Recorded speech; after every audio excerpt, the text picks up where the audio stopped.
Friends, welcome back to my channel. This is Soujanya. అందరూ ఎలా ఉన్నారండి? నేనైతే చాలా చాలా బాగున్నాను. మీరందరూ కూడా చాలా బాగున్నారనుకుంటున్నాను. ఈరోజు చాలా ఎక్సైటెడ్గా ఉన్నానండి నేను. ఎందుకంటే మాకైతే న్యూ ఫ్రిడ్జ్ వచ్చింది ఈరోజు, చాలా రోజుల తర్వాత, వెయిటింగ్ తర్వాత. ఎందుకంటే మాకు సైజు ప్రాబ్లం వచ్చింది ఇంట్లో.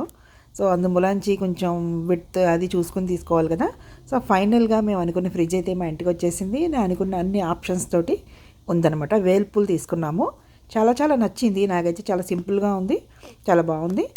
ఇంతకుముందు ఫ్రిడ్జ్ కూడా సేమ్ మోడల్ అండి, పెద్ద డిఫరెన్స్ ఏం లేదు. కొంచెం హ్యాండిల్స్ ఒకటే అది డిఫరెంట్ కలర్లో ఉండేది, బ్లాక్ కలర్ అనగా. ఇది ఫింగర్ ప్రింట్ రెసిస్టెన్స్ అది చెప్పారు. మొత్తానికి ఫ్రిడ్జ్ అయితే చాలా బాగుంది. మేము ఇంకా ఏం పెట్టలేదు, సర్దుతున్నాము. జస్ట్ వచ్చింది సరే అని చెప్పి సరదాగా చిన్న క్లిప్పింగ్ తీసానమాట. తీసి పెడుతున్నాను. ఫస్ట్ ఇందులో చక్కగా పాలు పెడదాము, శుభసూచకం కదా పాలు పెడితే. సో అని చెప్పి ఫస్ట్ పాలు, తర్వాత పెరుగు పెడదామని చెప్పేసి అనుకున్నాను అనమాట. చిన్నగా బొట్టు పెట్టాను. అంటే మనకు సెంటిమెంట్స్ ఉంటాయి కదా, కొత్త వస్తువులు వాడినప్పుడు డైరెక్ట్గా వాడేయం కదా. సో సరే అని చెప్పి చిన్నగా కుంకుమ పెట్టాను అనమాట ఫ్రిడ్జ్కి.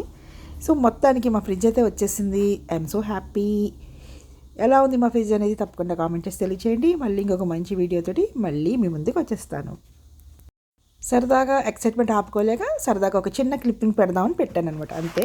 ఓకే అండి, మళ్ళీ కలుద్దాం. అంతవరకు అందరికీ కూడా బాయ్ బాయ్.